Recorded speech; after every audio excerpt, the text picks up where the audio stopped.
Coming up in tonight's episode of Faith versus Culture, Facebook and big tech, they see a future in virtual church. We'll discuss the pros and cons next. To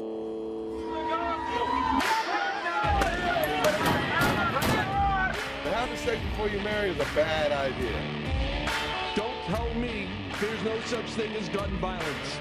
That just depends on your definition of when life begins. There are problems of sin and habit that cannot be solved outside the person of our Lord Jesus Christ.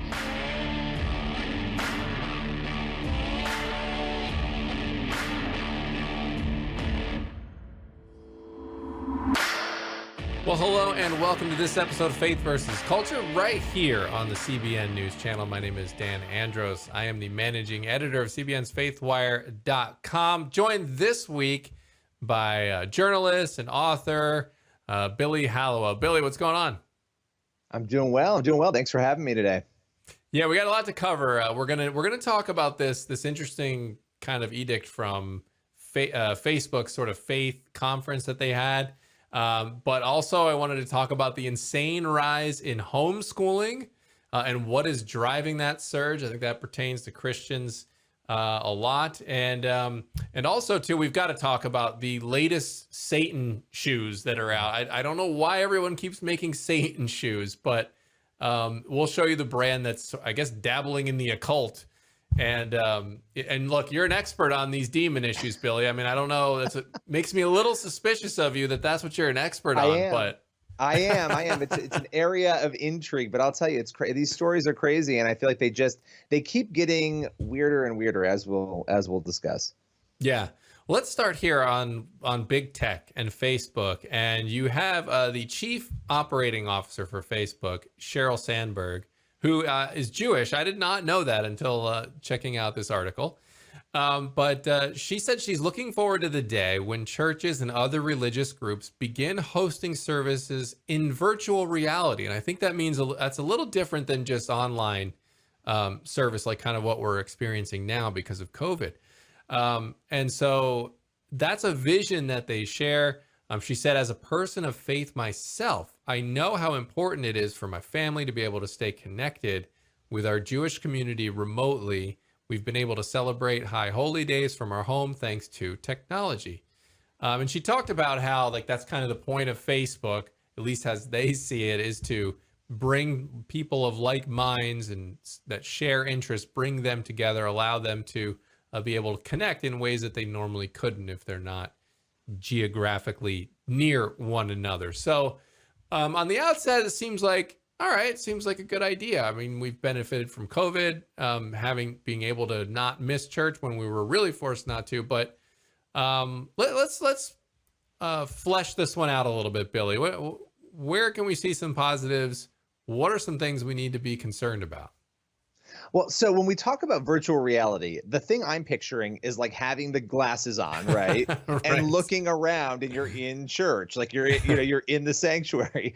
Yeah. Now, I don't know exactly if that's what she's imagining, but let's start with the positives, right? The positives, you just mentioned it, COVID, what we just went through, all of the things, even some people are still remote for different reasons, if they're immune compromised, whatever.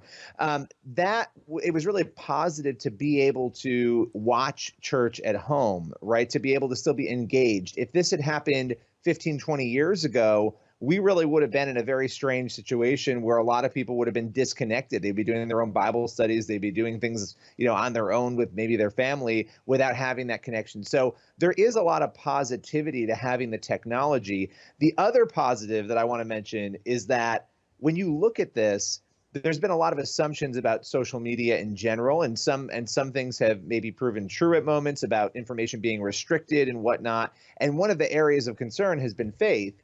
It is interesting to watch Facebook dive deep into this faith discussion. And they have been, I can tell you firsthand experience working with them at different organizations, Christian organizations, and seeing what they're doing. So there's some positive there.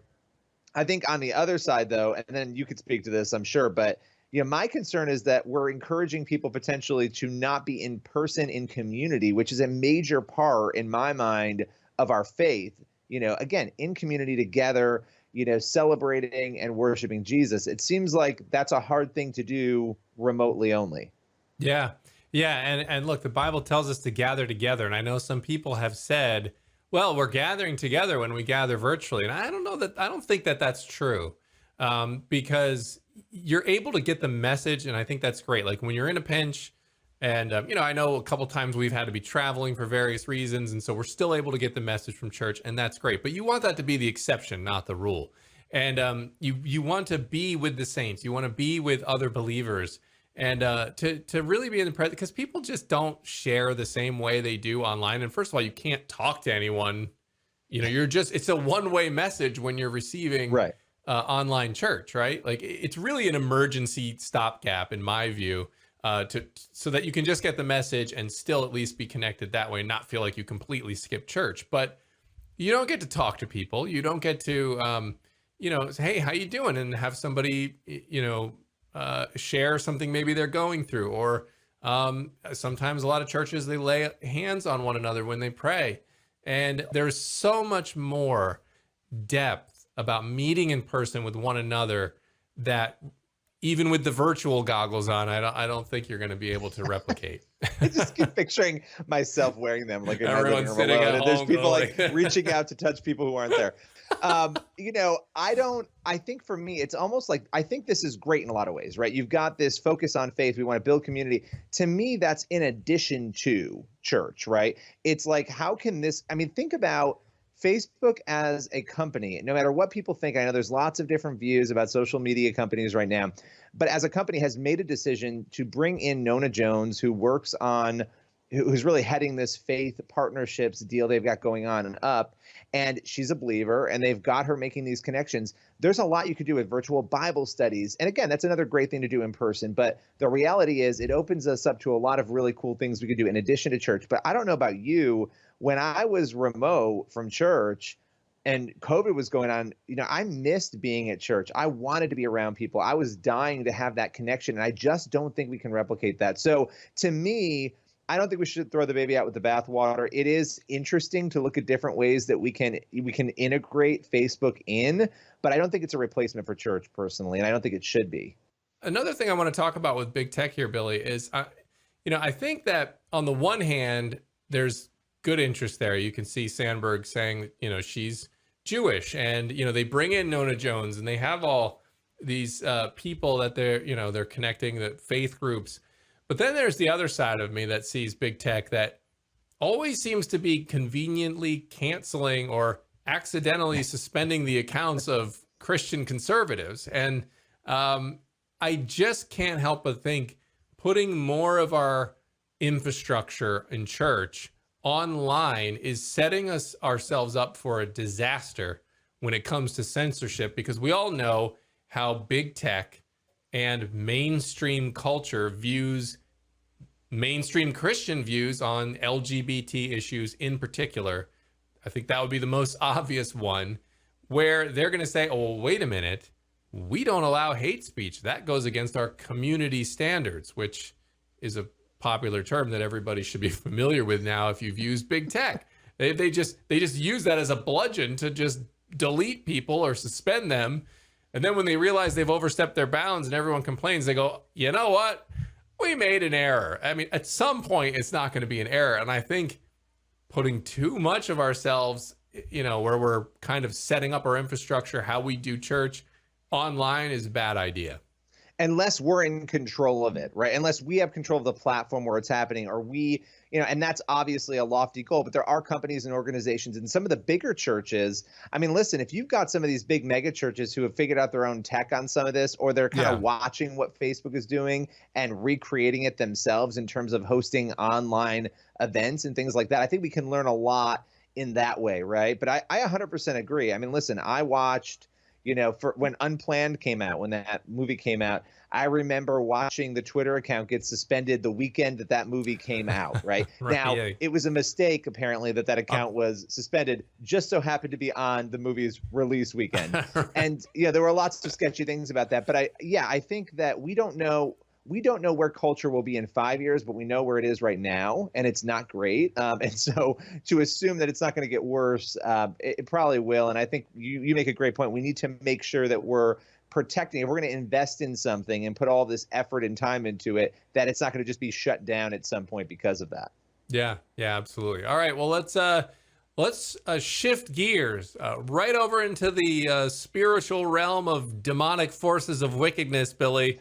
Another shoe company has decided to replace their famous logo with a pentagram. So I don't know why, but we're gonna tackle this story, and we'll do it on the other side of the break. This is Faith versus Culture.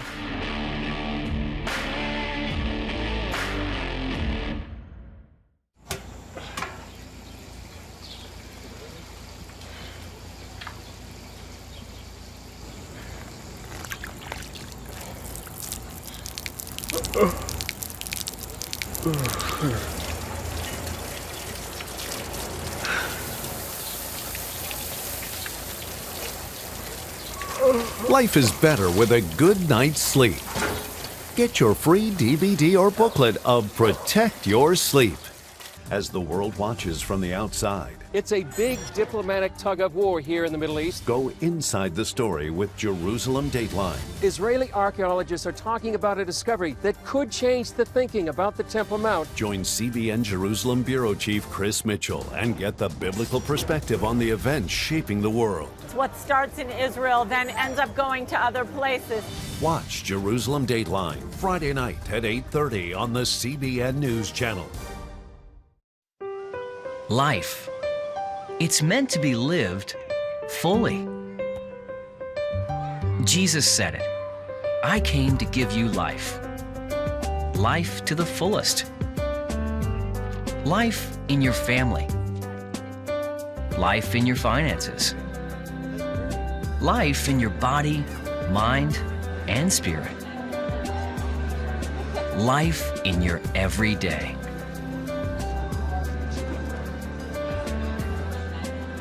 At cbn.com, we're taking what Jesus said seriously. We're here to help you discover life. Life. Live it fully. cbn.com.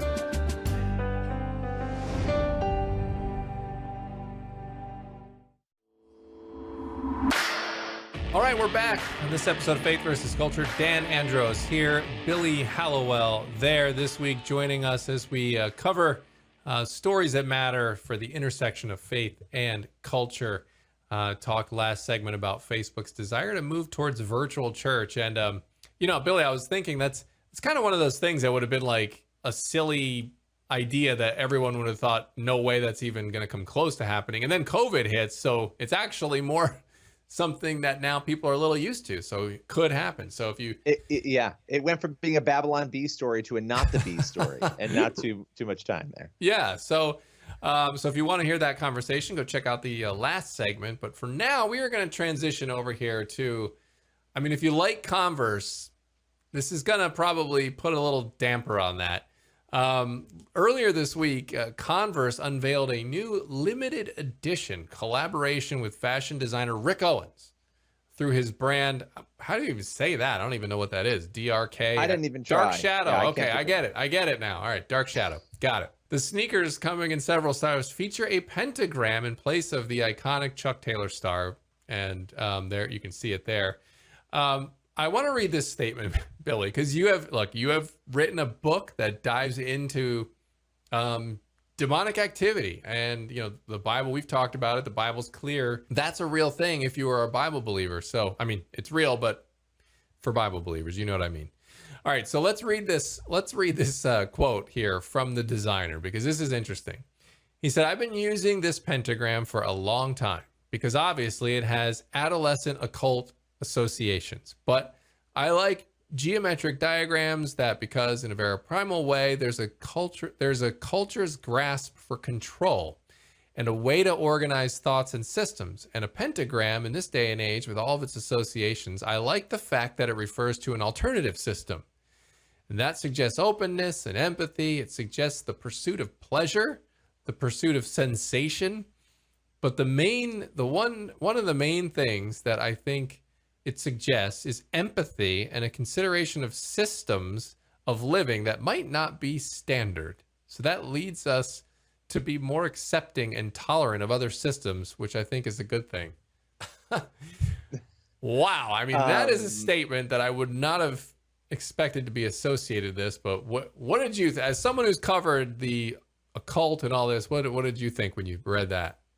So when I first read it, the first thing I thought, and I wrote a lot about this in Playing with Fire, is that, you know, culture right now is sort of descending into this confusion and this moral relativism. And you read this, and it's really interesting because, you know, we're treating these things, these symbols of evil, right? And we've had two different shoe dramas unfold now over this. And both times it's like, oh, this is no big deal. It's almost this normalization and then pretending as though, you know, he says here, it's adolescent occult associations. You pretend it's just this childish thing that isn't real. So we've moved from actually just praising something into pretending it's not real, but then still praising it by putting the symbol on something. And what's so fascinating about this statement, as you read through it, he dismisses it sort of as, again, adolescent.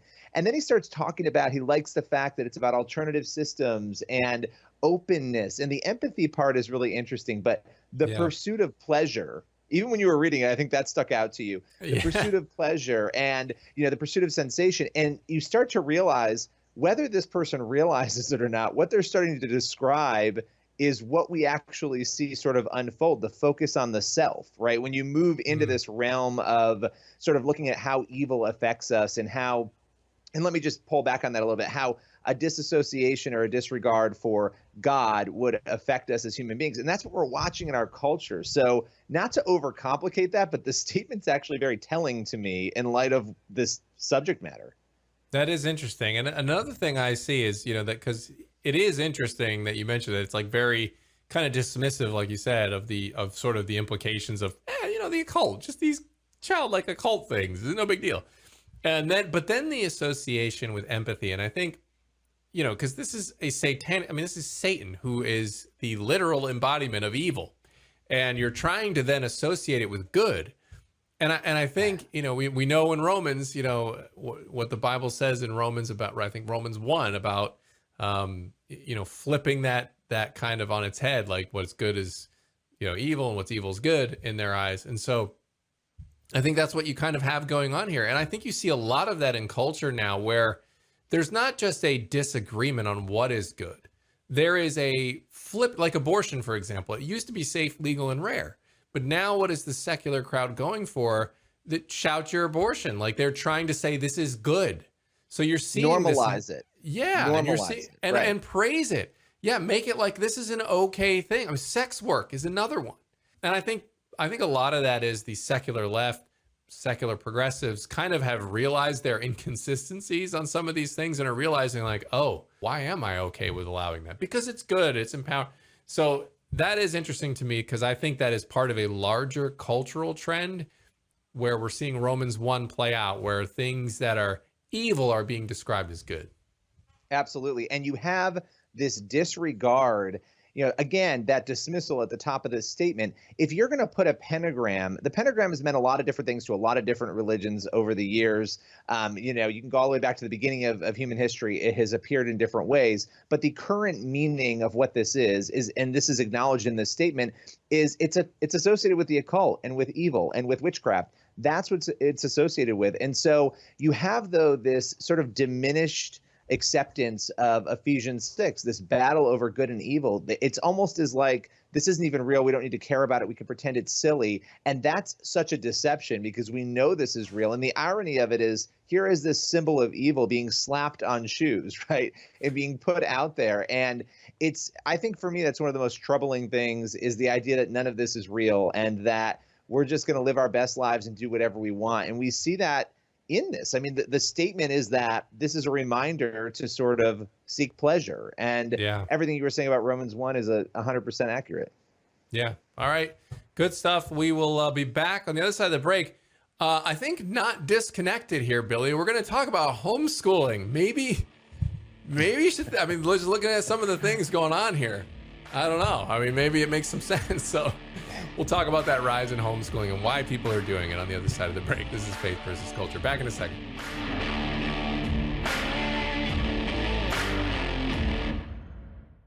On October 1st, 1961, history was made when a tiny station began transmitting the first signals of the Christian Broadcasting Network. CBN, the Christian Broadcasting Network.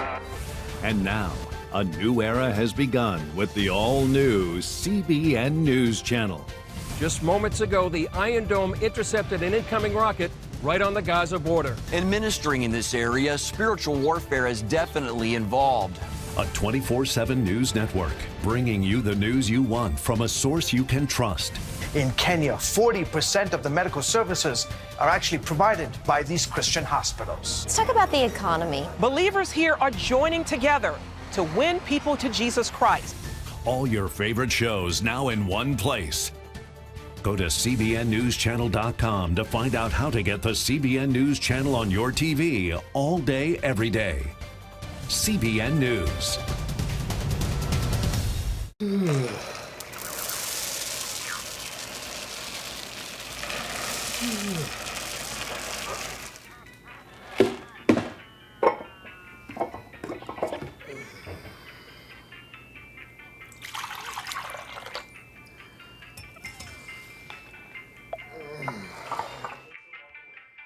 Life is better with a good night's sleep. Get your free DVD or booklet of Protect Your Sleep today. Life. It's meant to be lived fully. Jesus said it. I came to give you life. Life to the fullest. Life in your family. Life in your finances. Life in your body, mind, and spirit. Life in your everyday. At cbn.com, we're taking what Jesus said seriously. We're here to help you discover life. Life. Live it fully. cbn.com. All right, we're back in this episode of Faith versus Culture, and we are here. Dan Andros here, Billy Hallowell there. We're going to dive in. We got a couple minutes left. I wanted to touch on this homeschooling story, Billy. I mean, we've got Satan shoes coming out left and right. So, I mean, maybe you want to keep them a little closer to the nest. I'm just saying. But there's a huge soaring number of homeschooling happening after COVID. And it's interesting because we interviewed on CBN, we interviewed a few people that talked about what they are hearing or the reasons for this surge. And a common theme for a number of parents is that their kids performed well while homeschooling and they don't want to change that. I found that one pretty interesting. And a lot of the other reasons too that they added were that they're frustrated with, a lot of the mask policies, that their kids are going to have to wear masks when they come back. Obviously, CRT is a big hot button issue, critical race theory. People disagree on that. But just one example, Billy, Virginia alone, over 48% increase in homeschoolers in just the last year. They went from 44,000 to 65,000. So, and that was just one group's tally. So, and then we're seeing similar trends in other states and across different ethnic groups. African Americans saw a big spike as well. So, interesting stuff there, and the timing on this on the homeschooling. Yeah, there was one organization that serves African Americans in homeschooling, and they had, I think the growth was insane. There were 5,000 members before the pandemic, and there were over 30,000 members after the pandemic. And well, it's not over yet, the pandemic, apparently, but after the initial sort of chaos. And that to me is remarkable. But you mentioned CRT, you've got the gender discussion, which is big in schools right now. It's almost like the perfect storm in education right now. All of these things for years that have kind of been bubbling, these conversations about things that are being maybe talked about in classrooms or debate about whether or not they should be talked about. And then you have the pandemic where you actually have a chance to see, what is it like for my kid to be home? What is it like for me as a working parent to be there with them? All of that has sort of come together. And I'm really interested to see, throughout this school year, how that develops and grows, because that kind of growth, 5,000 to 30,000 or more, is unprecedented. I mean, you couldn't pay for better growth if you're trying to have that as an organization.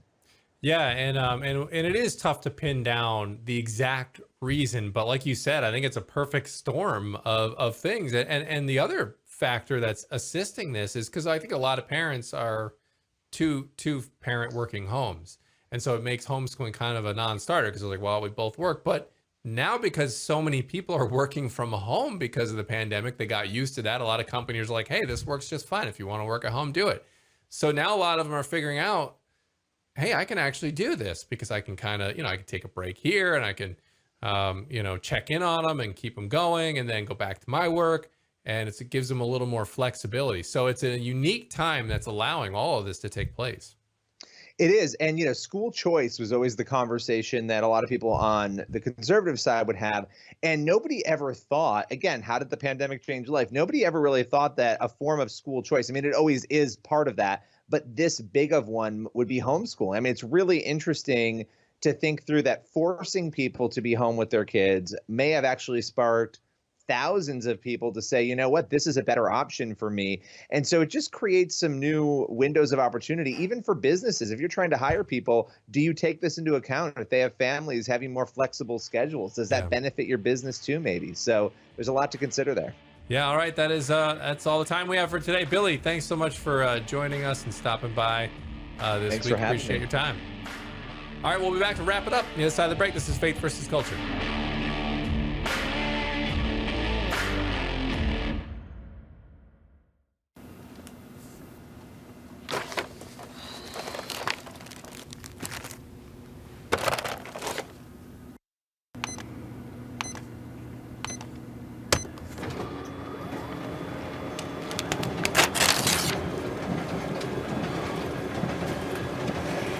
Life is better with a good night's sleep. Get your free DVD or booklet of Protect Your Sleep today. I'm Ephraim Graham, and this is Studio 5. Cruise with me as I discover the good things happening in the world of music, sports, television, and movies. The fact that Ryan Coogler was going to be directing the film, I knew that something special was going to happen. We'll chat with artists at the forefront of entertainment and explore the connection between popular culture and faith. I asked my pastor, I said, well, does that mean I'm supposed to be a preacher? He says, well, no, you already have a pulpit. Wednesday night at 8:30 on the CBN News Channel. Remember for a moment what it was like to be a child. You believed every story you were told. You saw a world full of endless possibilities. What stories will the world's orphaned and at-risk children believe? We believe the Bible tells the only story truly worth believing. We believe that every child should have the opportunity to dream, the chance to take challenges and turn them into possibilities, the chance to stand on the promises of God, to recognize their place in the greatest story ever told. They have their whole lives ahead of them. Theirs is a world of endless possibilities. They are looking for a story to believe. We will tell them that story. Will you join us?